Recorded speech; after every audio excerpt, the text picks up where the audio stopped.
So he said he was going to his friend's house to play video games. He left at 3:30. I don't know the exact time.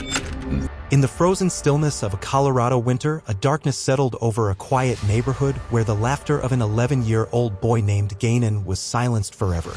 We are candlelists for someone who has been killed, and the chilling truth that emerged would expose a web of lies so sinister it shattered a community's trust. At the heart of this tragedy was Letitia, Gainan's stepmother, whose calculated deception masked a heinous crime.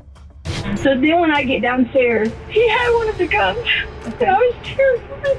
He asked me to give him a suitcase. This is the story of a young life stolen, a mother's betrayal, and the relentless pursuit of justice that followed. All I can tell you is, I did not hurt him.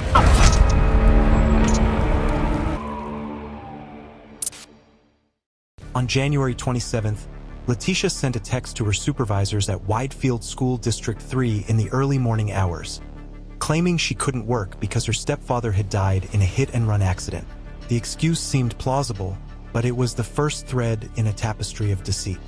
At 9:56 a.m., she sent another message, stating that Gainan, her 11-year-old stepson, was sick and she needed to stay home to care for him. Her words suggested a devoted caregiver, but her actions betrayed a darker intent. By 10:16 a.m., a neighbor's security camera captured Letitia and Gainan climbing into her red Nissan Frontier and driving away. Instead of seeking a doctor for her allegedly ill stepson, Letitia stopped at a Petco store on Nevada Avenue to purchase cleaning supplies. An odd choice for someone tending to a sick child.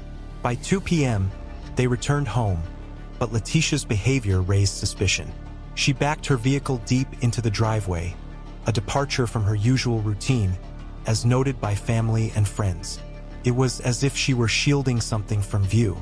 At 7 p.m., Letitia dialed 911, her voice trembling as she reported Gainan missing. 6 o'clock, and it's almost 7.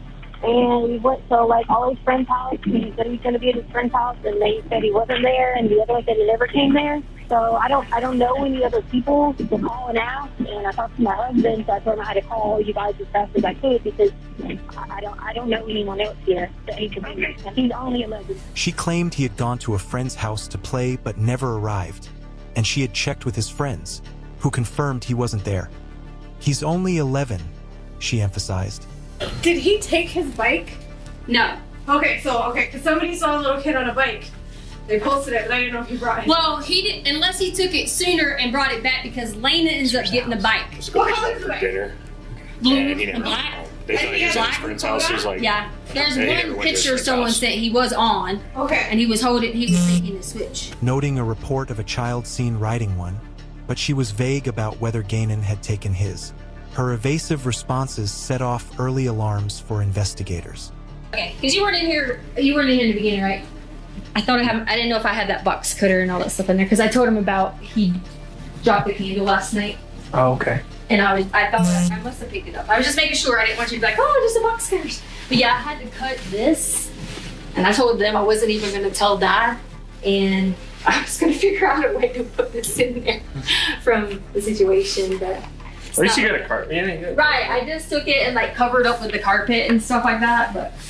Does he have any friends around here? There is let me look on this thing. He did have this one, boat thing. it's where you're supposed to be at down the road. But they checked that already? They went over there and watched it, and they're like, no, we hadn't seen him at all. Oh, okay. He did have this And you talked to parents, right? You didn't talk to Yeah, Connor's mom came over, who is a friend he hangs out with all the time. So they come over. The people here, the friends, they were just the ones that were at the door with the bike. Okay. They came over. A bunch of people came over. As officers searched the home, Letitia's demeanor grew tense, particularly when they approached the basement. There's no one down there, she insisted, but her unease suggested otherwise. Unbeknownst to the officers, Letitia had hidden Gainan's body in the basement after murdering him earlier that day. Her 911 call was a deliberate ruse to mislead authorities. Letitia spun a tale about a candle accident in the basement, claiming Gainan had knocked over a candle, sparking a fire that spread to the carpet and sofa. From the situation, but. At least you got a carpet. Yeah, Right, I just took it and covered up with the carpet and stuff like that, but. Does he have any friends around here? There is let me look on this thing. He did have this one, boat thing. It's where you're supposed to be at down the road. But they checked that already? They went over there and talked to her, and they're like, no, we hadn't seen him at all. She described frantically smothering the flames with blankets, saying Gainan sustained burns on both arms. But the story was implausible. A candle fire was unlikely to cause second-degree burns, and Gainan would have fled.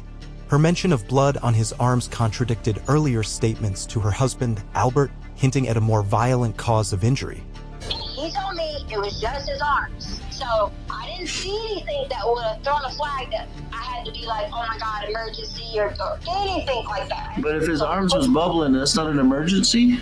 Well, it had broke skin, like it was just underneath. In my mind, I'm like, let's evaluate the situation tomorrow and see or whatever. It wasn't burning hard, it was bubbling. I didn't see it as a bad thing. I just knew he was like, it's not hurting. We put aloe on it, and I assumed, okay. Detectives challenged her inconsistencies, and Letitia claimed she feared Albert's anger. I was scared because my thought process was Albert is going to kill me. Like, because I made a mistake as a parent and forgot to like really check him down. And he really got a little bit more burns than he should have. So I was freaking out because it's like he's gonna kill me. And Gana was like, it's okay, it's like there was blood. And like he had on his arm, and as it was peeling, I should have called. What did they have blood at? I should have called the hospital and just asked, you know, I don't know enough about burns, but I should have called the hospital and just asked, like, I made a mistake. He's going to kill me, she said, admitting she didn't seek medical help for the alleged burns. I should have called the hospital, she added, her words betraying her deception. Guilty suspects often shift their stories, while innocent ones remain consistent, and Letitia's changing narrative marked her as a liar. He goes in through the garage, I go in, I'm getting ready to put up the things, stuff like that. As we got inside, I heard something. But I didn't think anything about it because I thought, you know, maybe Dana was like doing something, maybe we were like doing whatever. And the guy was in there. And I gave him the code. The guy from the... Yeah, it's all my fault. Because I gave him a code to fix the carpet. Okay. And then when I walked downstairs, I hear something again.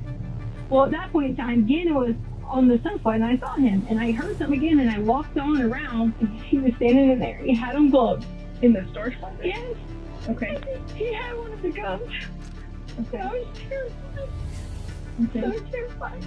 And then he just knocked me down and like towards Gana's room.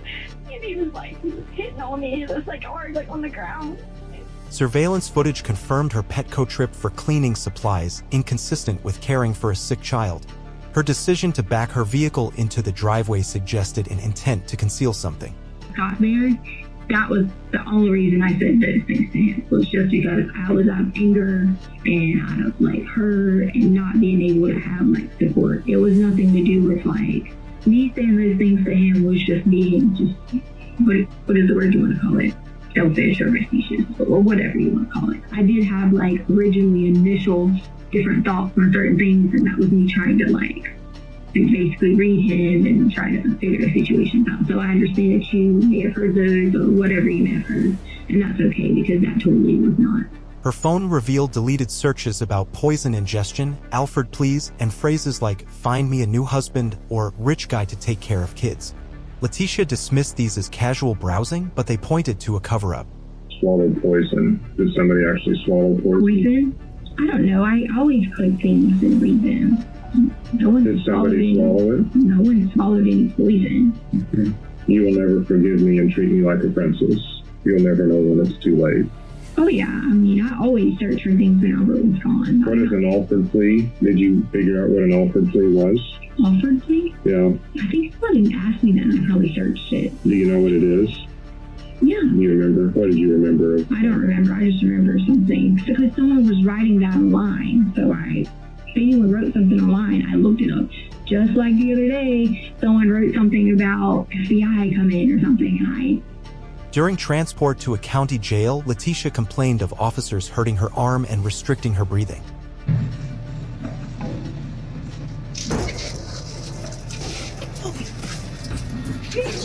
She keeps threatening me. Stop. Well, she keeps threatening me. Stop.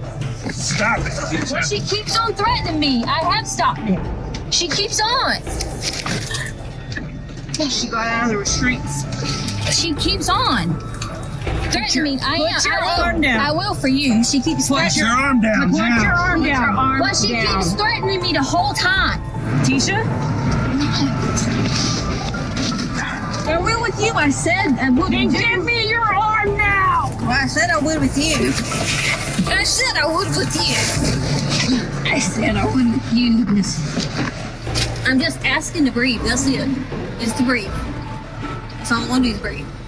You're hurting my arm. My phone is jacking. Cool. You're hurting my arm. You're hurting my arm. Lisa, I just stop. want my arm. It's hurting my arm. Just let my arm out. Just let me breathe, she pleaded, her words ironic given her actions.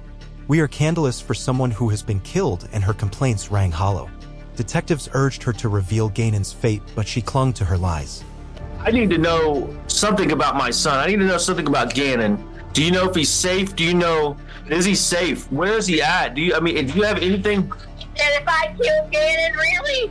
What about this? I'm trying to think of any way to cue the police to offer you immunity if they can, okay? Because they'll try to incriminate me for this. I need immunity. I think they give it to you because this is big that he was there and they missed it. Because then they're going to want to cover their shit for not finding. On May 8th, 2023, Letitia faced trial. The prosecution's case, built on surveillance, her contradictory statements, and physical evidence, was airtight. The jury convicted her, and she was sentenced to life without parole plus 56 years, the maximum under Colorado law. We are scandalous for someone who has been killed, and Ganon's memory was honored through justice, closing a haunting chapter for a devastated community.